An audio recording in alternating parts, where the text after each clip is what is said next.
Kasih karunia dan damai sejahtera dari Allah Bapa dan dari Yesus Kristus kiranya menyertai saudara sekalian. Amin. Shalom, salam kasih, salam jumpa kembali Bapak Ibu dan saudara-saudari dalam renungan harian yang senantiasa menyapa kita. Secara khusus dalam tema kali ini, apakah adat istiadat itu salah?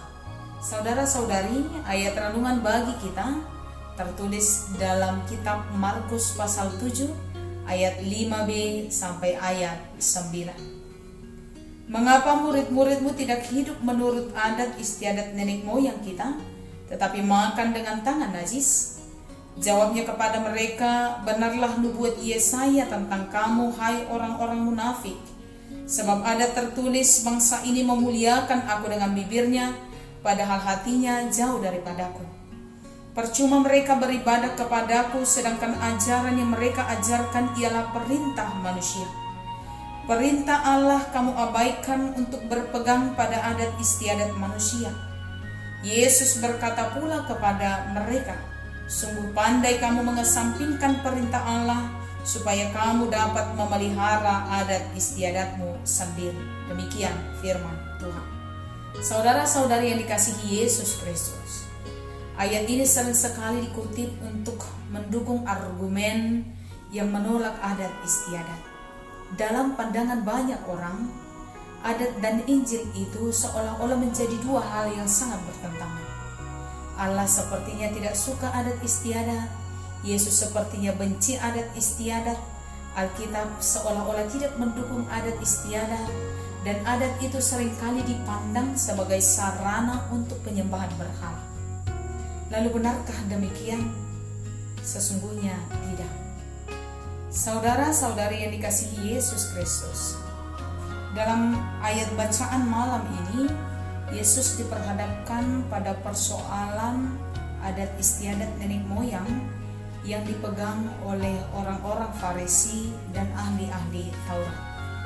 Saudara-saudari yang dikasihi Yesus Kristus, sesungguhnya yang mau dikritik Yesus Kristus bukanlah adat istiadat, tetapi sikap orang Farisi dan ahli-ahli Taurat yang karena kecintaannya pada adat istiadat membuat mereka membatasi dirinya menerima orang lain, tidak mampu menghargai orang lain, terhambat untuk menyatakan kasihnya kepada orang lain, mencari celah untuk menyalahkan orang lain, serta menganggap dirinya seolah-olah paling suci dan orang lain dianggap sebagai orang-orang najis. Karena itulah Yesus berkata kepada mereka, hai orang-orang munafik, bibirmu memuliakan aku, tapi hatimu jauh daripadaku. Jadi adat istiadat itu tidak disalahkan oleh Yesus Kristus, tapi sikap orang yang mendewakan adat istiadat itu dan yang tidak melakukannya dengan benar, itu yang mau dikritiki oleh Yesus Kristus. Lalu yang kedua, Bapak Ibu dan saudara-saudari, dalam hal ini Yesus sekaligus juga ingin memperbaharui pola pikir kita tentang najis dan tidak najis, termasuk dalam kaitannya dengan adat istiadat. Ayat 15 katakan, apapun dari luar yang masuk ke dalam seseorang tidak dapat menajiskannya, tetapi apa yang keluar dari seseorang itulah yang menajiskannya.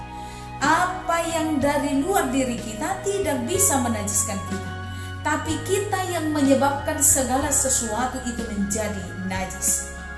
Pola pikir, cara pandang bagaimana kita menempatkan segala sesuatu itu menjadikannya buruk.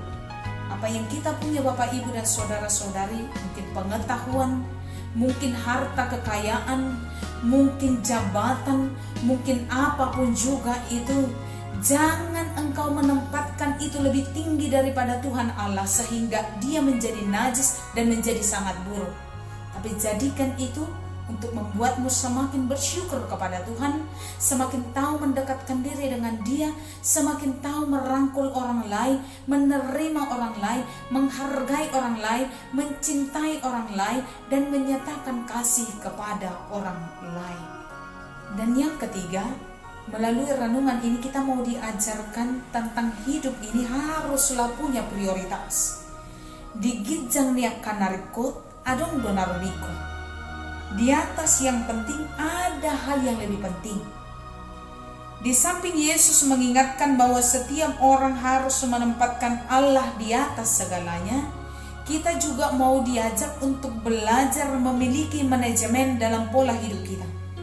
Baik itu dalam keberimanan maupun dalam aktivitas sehari-hari, kita harus memiliki prioritas. Apa yang lebih diutamakan, apa yang bisa dikesampingkan, apa yang harus dan apa yang tidak harus. Unang mados-dos modwon saisongon si marunap unap. Harus punya prioritas dalam hidup. Jangan menjalani hari biasa saja. Jangan menjalani hari tanpa punya harapan. Jangan menjalani hari tanpa punya target dalam hidup. Hidup ini harus punya target, yakni jauh lebih baik dan jauh lebih baik. Tuhan memberkati kita. Bapak, Ibu, dan saudara-saudari yang terkasih, kita angkat lagu pujian dari Kidung Jemaat 369A.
Marilah kita berdoa.